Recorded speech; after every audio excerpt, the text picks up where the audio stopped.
Bonjour, je vous propose cette vidéo juste comme explication supplémentaire pour vous permettre de faire face au travail que je vous ai envoyé dernièrement. Nous sommes là en train de parler du projet de communication. Ce n'est pas n'importe quel projet, mais il s'agit bien du projet qui concerne la communication. Tout d'abord, je voudrais vous expliquer que le contexte dans lequel ce cours a eu lieu au début n'était pas du tout normal parce que il y avait des petits soucis quant à l'attribution du cours. Mais il semble que maintenant, on me l'a bel et bien confirmé. Dommage pour vous qui êtes déjà en train de sortir, on ne pourra pas l'avoir en détail, même si j'ai pris le soin de vous envoyer les notes pour vous permettre de lire, de parcourir, d'approfondir, pas seulement pour un examen, pas seulement pour une interrogation ou un travail pratique, mais surtout pour la vie. Prenez soin de lire attentivement ces détails et vous pourrez en tirer le meilleur profit pour votre profession. Bien, nous sommes en train de parler donc du projet de communication. En général, un projet, c'est d'abord concevoir une idée. L'idée naît d'un problème. En général, le projet, c'est une réponse à une situation problématique que l'on veut résoudre, qu'on veut changer. Donc, vous concevez l'idée et vous programmez ou planifiez, vous organisez, vous réalisez et vous évaluez. Ce sont là, comme vous le voyez, les étapes d'un projet. La situation que vous observez au début, celle-là même que vous voulez changer, s'appelle problème ou manque ou encore besoin, nécessité. La solution à laquelle vous voulez arriver, c'est ça qui devient pour vous un objectif. Projeter signifie en fait marcher méthodiquement, consciemment vers l'atteinte des objectifs. Nous sommes là dans le cadre de ce que nous pouvons appeler la communication stratégique. Dans l'entretemps, je préfère que vous suiviez les slides, donc les diapositives, parce qu'en fait, ce n'est pas moi que vous devez voir. Je vous propose de suivre directement les diapositives que je vais commenter chemin faisant. Je disais donc que nous sommes dans le cadre de la communication stratégique. Il y a trois registres de la communication. Le premier registre de la communication, c'est la communication de persuasion. Vous utilisez des concepts, un raisonnement logique, vous vous adressez à un public, à un interlocuteur avec l'intention de le persuader, de faire arriver votre message, de lui faire changer de conviction, ainsi de suite.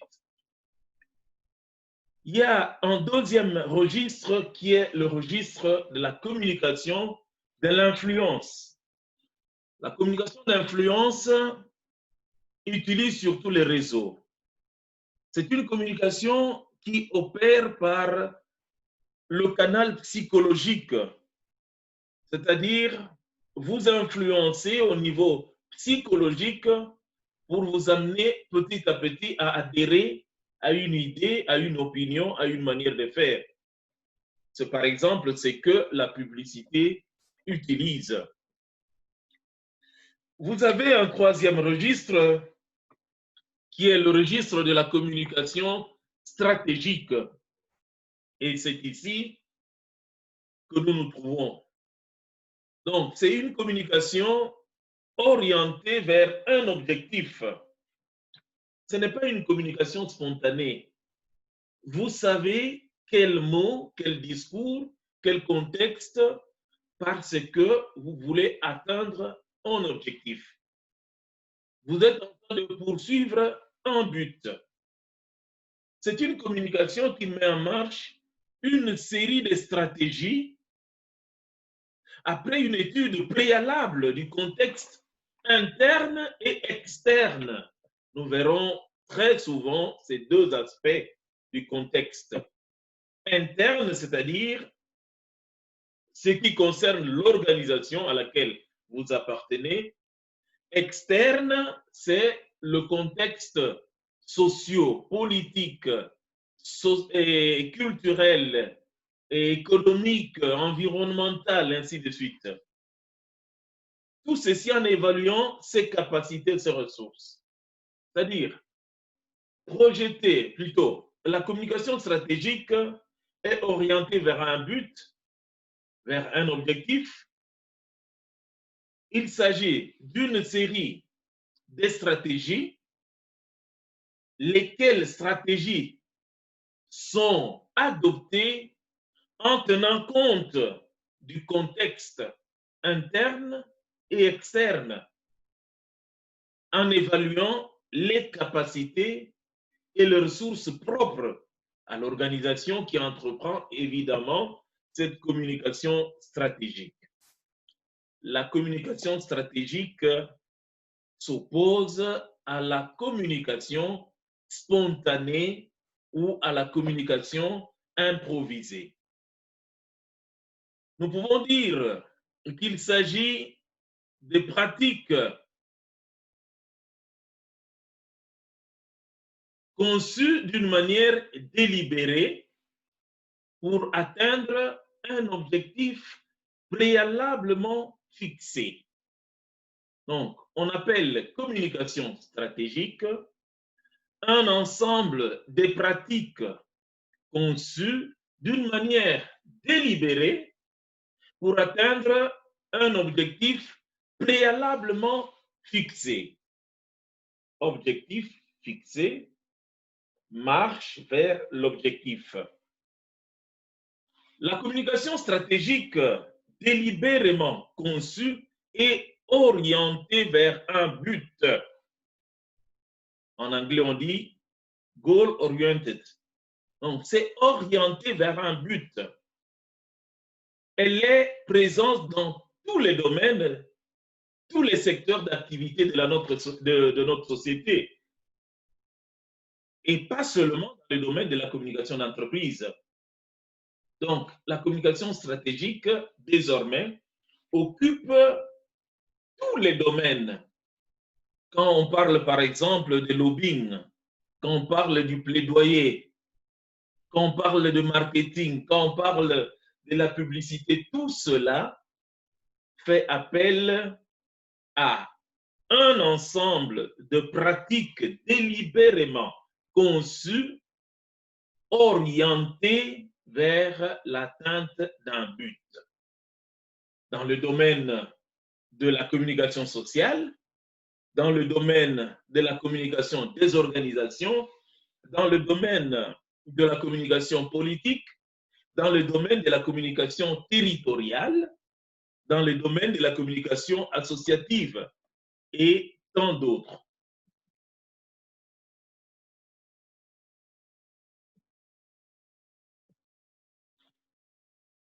Alors, qu'est-ce que c'est que le projet de communication? Tentons une définition, ou mieux, tentons une explication. On appelle projet de communication le fait de concevoir et mettre en œuvre une ou des solutions de communication pour répondre à un besoin spécifique d'une organisation, en tenant compte, bien sûr, de ressources disponibles et de contraintes. Qu'est-ce que c'est qu'un projet de communication? C'est le fait de concevoir et de mettre en œuvre une ou plusieurs solutions de communication. Pourquoi? Pour répondre à un besoin spécifique de votre organisation, en tenant compte de ressources disponibles, mais aussi des contraintes, surtout extérieures. Une solution qui combine, qui met ensemble des actions sous forme de moyens de communication adaptés visant à atteindre un ou plusieurs objectifs définis. Donc, vous mettrez ensemble sûrement plusieurs actions sous forme de moyens de communication adaptés pour atteindre cet objectif. Un cadre général d'activités et de techniques qui servent à la définition, à la conception, à la réalisation d'une action ou d'une campagne de communication. Qu'est-ce qu'on appelle projet de communication? C'est un cadre général d'activités et de techniques qui servent à définir, à concevoir, à réaliser une action ou une campagne de communication. C'est ça que nous appelons projet de communication. Notez très bien que lorsqu'on parle du projet, il faut toujours résoudre l'équation nécessité-service. Un projet doit être une réponse concrète à une nécessité, à un besoin. Et alors, il faut qu'un vrai projet tienne compte de l'équilibre entre nécessité et service. Quelle nécessité et quel service il faut pour répondre à cette nécessité. Sinon, vous allez construire des projets hors contexte qui n'auront aucun impact. Tout commence par se poser de bonnes questions. En fait, cette liste de 7 questions que je mets là, c'est la clé de votre projet. La première question, c'est quoi? Quoi? Quel projet? Quel objet? Quel produit? Quoi? Ce que vous voulez apporter, c'est quoi? Quel est le produit? Quel est le message? Quel est le contenu? C'est la première question. Deuxième question, pourquoi? Et là, on revient au but. On revient à l'objectif. Le pourquoi suppose ici pour répondre à quel besoin? Pour répondre à quelle nécessité? Pour résoudre quel problème? Troisième question, qui? Le qui est à prendre au sens des cibles qu'il faut évidemment segmenter, diviser, catégoriser pour bien calibrer le message. Donc, il s'agit des cibles, des publics, mais il s'agit aussi des acteurs, des partenaires, des stakeholders, les parties prenantes, donc toutes les catégories des personnes qui sont impliquées dans la réalisation du projet. J'ai dit qui implique les destinataires, mais ça implique aussi les acteurs principaux. Quatrième question, où? Tout projet doit être localisé. Nous devons savoir l'étendue géographique de l'impact du projet. C'est un projet pour le Congo, oui, mais ce n'est pas pour tout le Congo.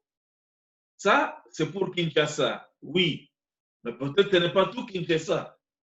C'est pour Makala, oui, peut-être ce n'est pas tout Makala, mais c'est tel quartier. Quand, pardon, pour où aussi, comme nous parlons d'un projet de communication, il s'agit aussi de différents lieux où vous tiendrez vos activités de communication prévues dans votre projet. Cinquième question, quand? Tout projet doit être délimité dans le temps et l'espace, évidemment. Le projet commence et se termine. Donc, il doit être situé dans le temps, de telle période à telle période. C'est pourquoi plus tard, nous verrons qu'il y aura besoin d'un calendrier. Comment? De quelle manière vous entendez réaliser ce que vous avez conçu? Parce qu'il s'agit de communication, quels sont vos différents canaux? Quels sont vos différents moyens, instruments ou outils de communication? Quelles sont vos ressources? Ressources humaines, ressources financières, ressources matérielles, ainsi de suite. Septième question, combien? Tout doit être quantifié. Tout doit être quantifié et il faut donner la valeur financière à tout. Et là, nous sommes dans la partie qui concerne le budget. Il faut établir dès le point de départ le flux des coûts, c'est-à-dire les dépenses, mais aussi les recettes possibles. Quand vous faites votre projet, par exemple, si c'est un produit, il faut imaginer et comprendre quelle entrée, disons, qu'est-ce que cela va amener à l'organisation en termes d'argent. Mais ce n'est pas vraiment nécessaire. Pour le moment, dans un début, quand on parle du budget, c'est plus le flux des coûts, ce que ça coûte pour la réalisation. Parce que ce n'est pas tout projet qui vous ramène l'argent. Par exemple, si vous faites un projet de développement, si vous faites une sensibilisation, une campagne de sensibilisation, ça ne vous ramène pas l'argent, mais sûrement, ça vous fait dépenser de l'argent. Soit dit en passant, je vais faire de petites vidéos pour ne pas vous ennuyer, mais aussi pour avoir la possibilité de poster sur WhatsApp. Ainsi, éviter de vous faire consommer beaucoup de mégas. Pour cette première partie, je tends vers la fin. Je termine en vous disant qu'un projet a 4 phases.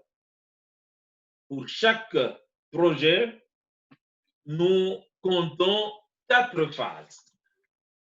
La première phase, c'est la phase philosophique.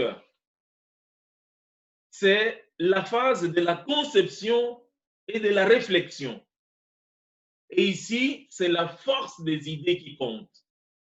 Au niveau de cette phase, on travaille son esprit, on travaille son intelligence. Donc, la conception, la réflexion, les idées pour créer, pour inventer. La deuxième phase, c'est la phase analytique. Vous avez l'idée, mais maintenant, il faut faire une sorte de scanning de la situation. Il faut analyser la situation. Il faut voir, étudier pour comprendre la situation. Le but de la phase analytique, c'est de comprendre la situation afin de bien établir les objectifs. Donc, un scanning de la situation et définir les objectifs à atteindre. À cette étape, donc, on fait la recherche, on procède par l'observation, on analyse les résultats et on réfléchit. La troisième phase, c'est la phase opérationnelle. Maintenant, après avoir philosophé, après avoir analysé, on passe à la phase pratique qui consiste à planifier de manière concrète, qui consiste à organiser et à réaliser le projet. Ici, il faut la créativité, il faut un esprit pratique, mais aussi et surtout, il faut du bon sens. Très important, le bon sens dans la réalisation des projets. Et la quatrième phase, c'est le feedback, c'est-à-dire le retour des informations de ce que vous avez réalisé. C'est l'évaluation. La quatrième étape, c'est évaluer, c'est gérer. Et ici, pour faire une bonne évaluation, on doit avoir comme vertu essentielle l'objectivité, l'honnêteté, l'esprit critique et l'ouverture. Mais au même moment, la capacité de reconnaître ses limites. Donc, à la phase de l'évaluation, il est important d'avoir l'honnêteté, d'avoir l'objectivité, d'avoir l'esprit critique et l'ouverture. Nous verrons après que l'évaluation peut être faite en interne, mais aussi dans l'extérieur. On peut inviter des experts extérieurs qui viennent évaluer, ou bien on fait une évaluation interne. Il y a ce qu'on appelle la pré-évaluation, mais il y a aussi ce qu'on appelle l'évaluation finale. Bien, terminons ici cette première vidéo et passons maintenant à la deuxième.